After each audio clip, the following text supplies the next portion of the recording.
jewe nitwa Fablice manirakiza ndaramukije bariko baradukurikirana bose. Rero uyu munsi akaba ari umunsi uri hejuru cyane kuko dushaka gushira habona igikorwa canke iki novuga tumugambi tumaze igihe twiga, tumaze igihe tuvuga. Uwo mugambi rero ugiye kuzana impact kuri twese, ugiye kuba inzira y'iterambere twese twifuza gushikako. Umugambi nawo ni umugambi wo gushiraho ikigega canke ico twokwita mu Congereza mutual fund, canke mu Gifaransa nibaza ko ari fond collectif. Ikigega cyo cyugurira abarundi bose, babara abarundi bari ngaha mu Burundi, babara abarundi bari hanze muri diaspora, ko bashobora gushiramwo imitahe kugira dushobore gukora imigambi y'iterambere. Novuga ati iterambere kuri twebwe, iterambere ku gihugu, na cane cane mu nzira yo kugira novuga ati uburundi bwacu tubureme bube bushasha kujya tuvyifuza. Ico kigega rero kigiye kuhajana ikigega twise One Africa Investment Fund. Akaba ari ikigega novuga ati gikorera muri secteur privé. Ndasubiyemwo ni ikigega gikinira mu kibuga ca secteur privé. Kuri ubwo rero kujya natangwe ndabivuga ni ikigega kigiye kuzoha amahigwe abakirimo abarundi twese mu nzira yuko dushobora novuga ati gushika ahantu novuga ati tuzotangura guhembwa. Ndabivuga uko igituma ndiko ndabivuga uko nuko ico kigega kizofinansa canke kizoshigikira imigambi y'iterambere itandukanye ngaha mu Burundi. Niho twifuza gutangurira, tuzoshobora no kuza turafinansa n'imigambi international mu kazoza. Mugabo muri vision y'ico kigega twifuza kwiba novuga ati ibombo ry'abarundi ryo kuzoguma tuvomamwo mu kazoza. Iyo mvuze mu kazoza ni nyuma y'imyaka 5 imbere. Nico gituma dushaka kusigurira abantu yuko umuntu tuza kuvuga azanemo umutahe ntave yumva yuko ejo nyene acatangura gusarura. Ni muri long term investment, ni muri ni mitahe yo novuga ati yakazoza mugabo ka hafi ntihagire gutinya nawe ngo ni vyakure. Now ukorera ico kigega kizokora, ico kigega ni opportunity canke na kigiye guha akaryo ko gira abarundi bene wacu bishobore kuinvestisa canke gushira imitahe mu kazoza canke muri long term investment. Mu Congereza novuga ati it's an opportunity to invest in a long term. Kindi cya kabiri is being part of a big thing starting from the least. Ni ikintu novuga ati kinini ya nakaryo ku barundi bo twese ko kugira tuje mu kintu kinini ya twese duhuriza. Turaza kubasigurira ukuntu turiko turavyiyumvira twahereye kuri wa murundi wo hasi. Novuga ati wa muwoyi na jewe yoba nkorera mu nzira yo kuvuga ati nawe arakeneye amahirwe yo kugira nawe novuga ati yinvestise canke ateragire ahaja ivyimbuka. Ikindi naco ni cyuko ni opportunity canke akaryo abazoba bari muri iki kigega bazoronka ko kuronka novuga ati umusaruro udahagarara. Kuko ico noca ndanagira ko ni cyuko it's a non-stop fund. Bisigurika ati umuntu aguma ashiramwo umutaho kwa urose uko ashatse. Bisigurika ati ni hahandi ni kujya uri kurubaka novuga ati inzu ukaguma ushirako itafari ku tafari.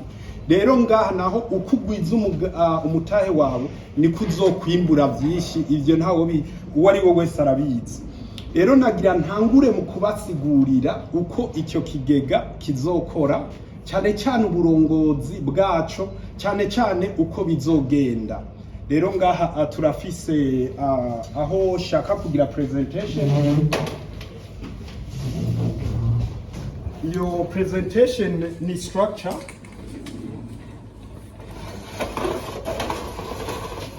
Anisa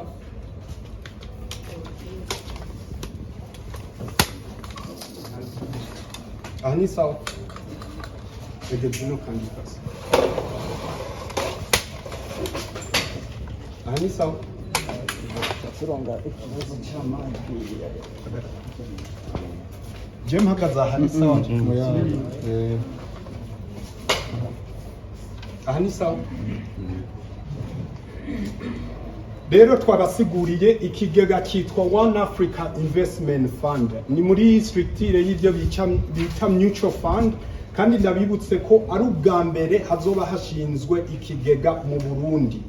Ndanabibutse yuko kuri iyi si tubayemo ibice 99% by'amafaranga asirikira ku isi yose byegeranywa muri ubu buryo bw'ama mutual fund. Hariho n'ibindi bisata byazo nk'ibyo bita ama hedge fund, ibyo byose. Rero ni kujya twababwiye twebwe indoto yacu cyangwa indoto yanje ni yuko na wa murimyi wa ruguru hariya mu Camugani hari inyange aronka opportunity yo gushiramwe umutahe. Mu nzira rero yo kubikora uko twace dufata ko umutahe umwe w'amafaranga y'amarundi ari 103 by'amafaranga y'amarundi.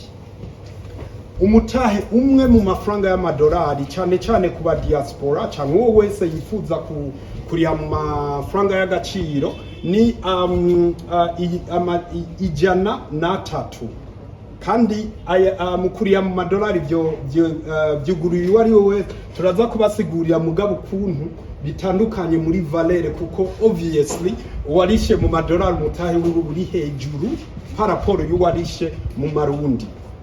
Now amakonte guhera ubu amakonte abantu bashobora gushirako amafaranga ngaya duse konte muri bankobu, hariho na konte yo muri CRDB. Duhigwa duhishije ibanke bankobu novuga ati yaratwumvise kare ivuga ati tugira tubashigikire guhera mu ntango gushika novuga ati dukurane. Rero bankobu ingahira za kubasigurira ukuntu wari wese byomworohera muri procedure yo kuriha umutahe wiwe. Rero ubu ngaha tugira rero tujye ati ukuntu bizokora cyangwa ukuntu bizogenda. Ubwa mbere bwo duhereye ngaha turahera kuri umuntu agura ubugura umutahe. Aha rero muri iyi parti ya rouge iki ni cya kigega turiko turavuga. Iki kigega rero ndabibutse yuko tumaze ikiringo kishika ukwezi turiko turakorana na BRB Banque Centrale y'u Burundi, turiko turakorana na Autorité de Régulation du Marché Capitaux. Ni kigo kijejwe gukingira imitahe y'abene gihugu, tunakorana na bourse yo ngaha mu Burundi. Mu nzira yuko twarazanye ikiyumviro tugira Imana baratwumvira nk'abana b'abarundi, hanyuma bacavuga ati tugira tubafashe kubihinyanyura kugira bibe birimwo umutekano kuri bose, kandi bibe birimwo umuco kuri bose, kandi bibe byubatswe kuri structure internationale. Rero kuri ubwo muri iki kigega haba hariho umuntu haba hariho kompanyi y'aba fund manager. Iyi fund manager rero nibo bagera cya kigega cyose. Mugabo hejuru y'umu fund manager haba hariho umu promoter cyangwa umu sponsor. Imana niyo yasize ayo mavuta wona waca bajewe. Urumva rero ko abashiramo imitano vuga n'icyuko n'iyi kompanyi ya fund manager ni jewe ndayishiraho, mugabo ibigizwe n'abahinga. Mwumve neza na jewe shobora kuba ntafise competence zo kuba no yiyobora canke zo kuyikoramo, kuko izojamwo abahinga yes na propose, mugabo bazemegwa na marché de capitaux de régulation de capitaux cyagisata kikingira imitahe y'abene gihugu, kandi bakemezwa na BRB Banque Centrale y'u Burundi. Urumva rero ko haba hagizwe n'abahinga. Now haca haba rero impande zibiri. Uruhande rwa mbere ni umutekano w'amafaranga abanyamitahe bashizemo canke money security. Urundi ruhande ruca ruba umutekano w'abanyamitahe, which is shareholders security. Duhere ku mutekano w'amafaranga. Twavuganye na BRB Banque Centrale y'igihugu ko amafaranga azokwegeranywa y'iki kigega azobikwa muri nyina w'amabanke, nayo ni yihe? Ni BRB Banque Centrale. Mu mategeko internationale ya structure y'ibigega abo bitwa ba custodian. Musi yaho acaba depository aho yamahera yinjirira ni muri BRB nyene. Musi yaho akacaba umubanka uyabika ni muri BRB nyene. Muga musi yaho acaba register uyakira avuye ku banyamitahe kugira ashike hahandi mu kigega nyezina. Urumva ni hamwe rero bankobu iza kubasigurira ko abashaka kuja muri iki kigega baja ku mihora ya bankobu canke bakaja kuri bankobu. Kandi kujya twabibabwiye ngaha hari konte y'amafaranga y'amarundi, hariho konte y'amafaranga y'amadolari, hariho na swift code, bisigure kati n'umudiaspora yoba ari muri Kore y'ubunyene bizomworohera ko ashiramo umutahe aho hose ari. Rero tukiri kuri ya kote y'umutekano w'amahera, urumva ko banko biraza kubasigurira ukuntu umuntu ariha, hanyuma agafata bordero akayishira kuri acte d'engagement, hanyuma akitwa umunyamitahe, wewe ukaryama ugasinzira yuko amafaranga yawe ari acungiwe. Ku yindi kote, ku umutekano w'abanyamitahe, habanza hakaba umuntu yitwa umutrustee. Umutrustee rero ni uwuhagarariye n'uwukingiye cyangwa uwuhagarariye inyungu z'abanyamitahe. Aha nagira nsubiremwo mwumve yuko amategeko y'ikigega atandukanye n'amategeko y'ayandi mashirahamwe mwahora mubona. Si hahandi umuntu acagenda agaterura miliyari 10 ngo reka ashireyo ngo nzoca nduta abandi. No, aha nta assemblée générale iza kuhaba, kubwo haba hariho uwuhagarariye inyungu z'abanyamitahe. Amategeko internationale avuga ko ategerezwa kuba ari institution financière izwi n'amategeko. Urumva ubu turi mu biganiro kandi bigeze biri ku bice 99% kujana yuko CRDB ariyo izoba umutrustee w'iki kigega. Kandi muri long term bashobora kuba n'amabanki nk'atanu akaba aribo bagize komite y'abatrustee, bashobora kuba benshi. Musi yaho rero haca haza legal advisory canke abanyamategeko. Aba banyamategeko nabo nabacunga ko ayo mafaranga ibikorwa byose aja gufinansa biba biri mu mategeko canke byo novuga ati biba bikingiwe. Ikindi novuga rero kandi iyi kabine iba yigenga, aba bose niyo bari muri koti imwe, umwe wese institution canke umugumwe uba wigenga. Hanyuma hakacaza external audit, making sure ko amafaranga y'abantu nimba agiye kuinvestiswa mu mugambi, agiye kuinvestiswa mu mugambi novuga ati uteguye neza atama riske arimwo. Aha nabasiguriye umutekano w'abanyamitahe, ino nabasiguriye umutekano w'amahera canke w'amafaranga. Ya kompanyi rero ari yitwa African Dream Assets, jewe nashinze mugabe kabirimwo abahinga, kuko nababwiye abahinga nzoshira mu ngaha bategerezwa kwemerwa kujya adeje wa banke yemezwa, bere bitegerezwa kuvuga ati uyu muntu arashoboye kugera amafaranga y'abantu. Na jewe nk'umupromoteri nta burenganzira bwose fise bwo kubashira amategeko. Yes, tuzovugana dukora ibi nibi, mugabo bo bicyo bajejwe no gukoresha niveau professionnel. Ndababwire ko rero aba fund manager ngaha nta burenganzira canke umupromoter nta burenganzira bazoba bafise bwo kuvyuka uno munsi ngo ngiye gukura amafaranga muri ca kigega. Suko bigenda. Twebwe twababwiye ko ni amafaranga azoza gufinansa imigambi. Ndaza kubasigurira ukuntu umugambi wa mbere uzofinanswa n'iki kigega ari isoko rikuru rya Bujumbura. Rero nimba tuvuga ati tugiye twasabye, urumva muri iyi fund manager bategerezwa gutegura iyo migambi neza, hanyuma bakaja gusaba amafaranga muri iki kigega. Bagiye kuyasaba baca bazi no kwa wa mutrust kumwereka ko byizwe neza. Umutrust ashobora kuvyanka akavuga ati genda mu bihinyanyo, nta vyanka burundu. Mugabo ategerezwa kuvuga ati genda muhinyanyura ibi, kuko nimba ari banke nubundi twayize urumva ibirimwo abahinga bajejwe gukingira amafaranga y'abantu canke imitahe y'abantu. Nabasiguriye rero yuko aba ba fund manager bariga umugambi neza, bawuhejeje bakaca bagenda bagusubmitinga kuri iyi komite. Aha haba hariho urwego rwa banke ko mu mutrustee, urwego rw'amategeko ko mu legal advisory na audit externe. Izi nzego zose zivyemeje, haba hasigaye rero ko n'umupromoter avuga ati byose ni sawa, bimeze neza, inyungu z'abanyamitahe zirakingiwe, kandi uwo mugambi twinvestishemo uzo generating income ku rwego runuru, byose ni sawa, reka amafaranga aje gukora uwo mugambi. Aha rero nariko ndabasigurira cya kigega murumva rero mu yandi majambo ko gikingiwe ijana kwijana. Nta muntu afise droit yo kujya gukuramwa amafaranga bidaciye mu mategeko kujyanye n'ijana kwijana.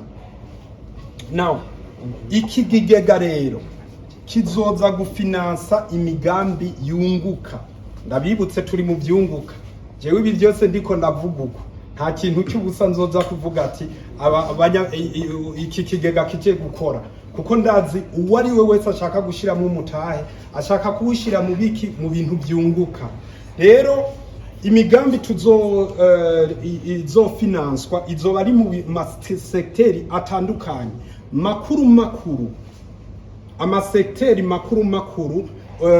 Iki kigega kizofinansa hariho infrastructure, ivyo byo nivyo munzimo cyane, infrastructure canke inyubakwa. Hanyuma hariho agriculture, uburimyi n'ubworozi, hariho tourisme, hariho industrial, aha navuga kubaka amahinguriro, amayizine. Mu rundi ruhande twovuga mining, gucukura canke guhingura ubutare. Mu rundi ruhande twovuga petroleum, kuzana petrole ivuye hanze canke kuyikorera, kuko narumvise ko muri Tanganyika hariyo petrole. Hariho aviation, urujya n'uruza rw'indege, rifo yuko vuba tugarukana Burundi Airlines igasubira ikopera. Rero muri iyi migambi yose tuca tubaza ati none umugambi uhiye n'uyuhe? Umugambi uhiye mwese murabuzi, mwarabonye. Leta y'u Burundi herutse kutwizera, iravuga ati turabahaye uburenganzira bwo kubaka isoko rya Bujumbura, mugabo isoko rikuru rya Bujumbura, mugabo hambavu ya munari finance. Twe rero nk'abarundi canke nk'abakunda abarundi, indoto yacu ni uko ijya projet y'isoko rya Bujumbura, rikuru rya Bujumbura, rifinanswa rikongera rikubakwa n'abarundi nyene. Byari byoroshye ko nje kurondera abarusiya nkababwira ati zana amamiliyaridi dukore ku madeni yabo, mugabo no. Jewe icifuzo canje kandi ndazi ko tugira tugishike ko ku mwanya muto guhera uno munsi nuko dushira imitayi muri icyo kigega, tuzakaja gufinansa iyo migambi, duhereye rero ku mugambi wa BUJA City Plaza. Umugambi wa BUJA City Plaza ndawubasigurira mu kanya, muga tubanze duheze n'iyi structure. Rero y'amafaranga ari muri cya kigega, twihe example, suppose reka cye nkoresha ngaha naho, sorry.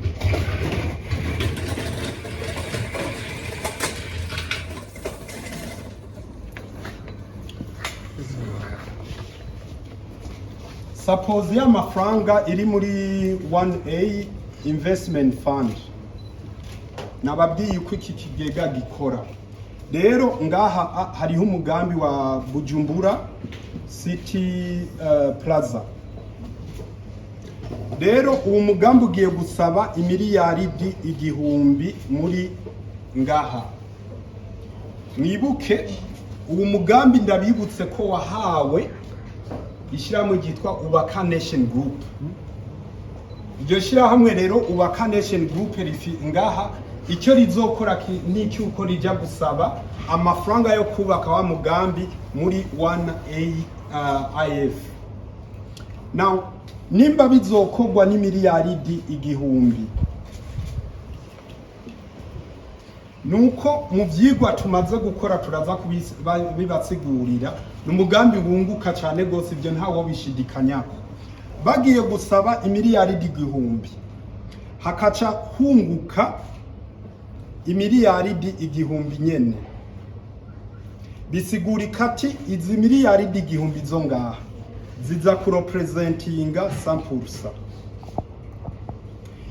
Izi miliyaridi 1,000 zo ngaha ziza kurepresentinga 100%. Bisigurika ko tuca turonka ibice 200 kujana. Ibice 200 kujana. Ibi bice 200 kujana harimo ibice 100 bya investissement, harimo n'ibice 100 by'inyungu. Rero iyi nyungu ati kigenda gute? Icica mu nzira zitatu. Inzira ya mbere ni iri hagati y'ibice 140 kwijana. Ibi bice 140 kwijana bisubira he? Bisubira mu kigega. Ibice 30 kwijana biza kuja he? Biza kuja muri fund manager. Fund manager ni ya societe nababwira tuzoshira hizo bigizwe n'abahinga. Mwibuke ni nkuko ari we wese yobaza ati none iyo societe ibaho gute canke yunguka gute. Ivyo ni ntawo bishidikanya. Kugira ironka ibi bice 30 nukiba yagiye kurondera umugambi wunguka. Bisigurika ati ikikoresha ubuhinga bwose mu kurondera imigambi yunguka. Kugira vya bice 30 kujana biza kuva ku nyungu ntibiva ku mutahe, bize kuboneka naryo ritera imbere. Hanyuma kurundi ruhande haca hazajayo ibice 30 kujana. Ibi navyo bishobora kuca bigabugwa n'abanyamitahe. Bisigurika ati tuca dutanga ikiringo dufate c'amezi 2 tukavuga ati ibi bice 30 kujana uwashizemo umutahe arafise uburenganzira bwo kujiza kubitora kuri banki nkuru y'igihugu, canke ashatse akinumira kuko ayo mezi 2 aheze ibice byiwe birepresentinga 30% ngaha ku mutahe yashizemo bica byiyongera ku mutahe wiwe, umutahe wiwe ukabandanya uvyibuha. Arona ariko ndavuga ukuntu inyungu ivuye mu maproje iza kugaburwa. Tugarutse ngaha nababwiye amaproje azokorwa ni menshi, mugabo twari tugihera kuri proje ya BUJA City Market. Mbandanye mpagaze cyane icara.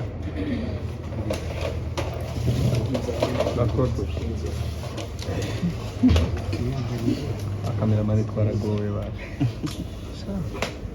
Oyi journaliste bya. Tubandanije rero tubabwira nuko muri ico gihe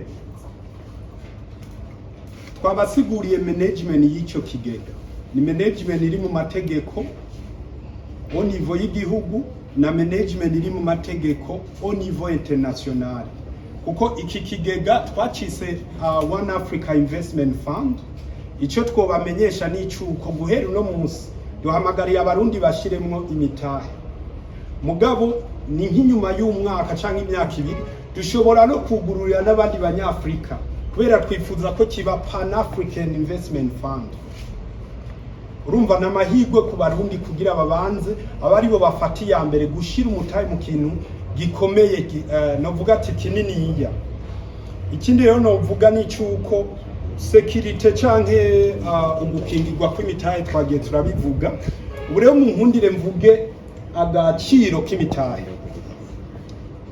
Icambere novuga ni cyuko uwari we wese abari uri muri diaspora, abari uri ngaha afise uburenganzira bwo gufatamwe umutahe canke kuguramo umutahe, kandi nta limiti hari. Ushobora kugura imitahe myinshi ishoboka. Wewe kujya tubivuga umuntu asarura ibyo ari niko babivuga, amafaranga ushiramwo menshi niko uzoronka inyungu nyinshi. Ibyo bivana na mikoro y'umuntu. Umuntu ashobora gushiramo umutahe, aba diaspora bazoshiramo imitahe, amakompanyi canke amashirahamwe ashobora gushiramo imitahe, ama association ashobora gushiramo imitahe, amabanki ashobora gushiramo imitahe. Ngira mu byumva ko ari ikintu cyuguruye cyane. Nababwiye ko reho difference y'amafaranga y'amadolari n'amafaranga y'amarundi. Difference ihari ni yuko we washizemwo umutahe mu mafaranga y'amadolari, ngira urumva uwo mutahe wawe kufise agaciro kurusha uwashizemwo umutahe w'amafaranga y'amarundi. Ikiryoshe rero gikomeye cyane ni ikihe? Iki ni kigega kigiye kugufasha gutangura kunguka guhera inyuma y'ukwezi kumwe n'umugambi utaraba, kuko umugambi w'isoko rya Bujumbura bishobora kudufata amezi 2, amezi 3, amezi 4 mu kuwiga no kugira dutangure gushiramo amafaranga yo dukuye mu kigega cyo gukora. Rero twe twifuza ko wewe washize gushiramo amahera kare muri iki kigega utangura kunguka vuba. Ati gute? Twaraganiriye na Banki Centrale y'igihugu ariyo BRB, iravuga ati abarundi bene wacu bazoshiramwe amafaranga muri iki kigega. Guhera ico gihe nyene tuzoca dutangura kubungukira. Bisigurika ati gute? Suppose no musi uragishizemwo $100 canke 100,000 y'amafaranga y'amarundi. Twebwe nk'aba fund manager, urumva aba fund manager ntibaraja mu promoter ariho niho ndi. Rero muri ico gihe cagera nkabwira bere bati hamaze kwinjira miliyaridi 50. Zitugurire uburungukira abanyamitahe. Ati bica bigenda gute? BRB yarahejeje kwemera ko iri willing gutanga ico bita titre de trésorerie canke amabonde canke urupapuro rw'agaciro k'umutahe wewe ufiseyo. Bisigurika ati wasidishe ibihumbi 260 by'amafaranga y'amarundi ukagura imitahe ibiri. Tugiye kubwira BRB iya place izoca isohora titre y'uwo mutahe wawe. Muri ico gihe BRB izoca itangura kuzira kungukira kuri uwo mutahe wawe. Binasigurika ati rero kagaciro k'amafaranga yawe uragafise. Ushobora kubona umuntu dufate nimba mu mezi abiri dukwijije tugwijije amahera menshi tukavuga ati reka tube turarindiri tube turatenyenye. Hariho abandi bazoca bavuga ati turakeneye kubamo. Wewe wawuguze ibihumbi 150. Ushobora kuvuga ati reka ndaguhe titre uwungurire ibihumbi 150. Ivyo byose ikintu iconye nayo matitre kizo novuga ati gifasha cyane. Icyambere ni security, kumenya kwa ayo mafaranga agaciro k'amafaranga yawe ukagendana mugabo nuko ushobora kubitradinga canke urujya n'uruza rwavyo. Now kuri ico rero cyayo ayo ma treasury bond ari play gutangwa kubaguze mu mitahe y'amarundi, ari play gutangwa kubaguze mu mitahe y'amadolari. Abaguze mu mitahe mu madolari bavyumve neza ko iyo titre de trésorerie ibiri kagaciro k'amafaranga y'amadolari nyene. Bizigurika ati niyo wowe uri muri New York, aho uzoba uri mu mpande z'isi zose, iyo bilete canke iyo titre de trésorerie ibifisa agaciro mu mafaranga y'amadolari. Bank Centrale ni igihugu kirazwi. Niyo wowe uri muri Australia, iyo titre yawe wanashaka ushobora kuyitradinga ahariho hose bikemerwa. Gusa highlighting mvuge ko BRB yaravuze ati mugabo abazanye amafaranga y'amadolari inyungu izoboneka kuri ayo mafaranga izotangwa mu marundi. Abunguka ku mafaranga y'amadolari mu gihe BRB yaplashije ayo mahera yinjira mu marundi. Bisigurika ati we ufise y'amadolari iyo enteri kiraza kushobora kuyigura imitahe mu mafaranga mu gaciro k'amarundi. Ico rero ni kivuga yuko uyo muntu yashizemwe amafaranga atangura kunguka imbere yuko amafaranga ajya no mu migambi.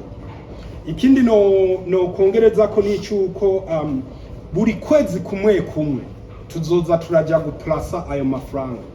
Urumva amafaranga abariko bariyandikisha destination ya mbere amafaranga yinjira muri banko. Hanyuma inyuma y'ukwezi tukaca tugenda na bankobu tukaca tuya transfera muri BRB mu kigega ca BRB kugira BRB rero itangure kungukira abanyenayo iyo mitahe.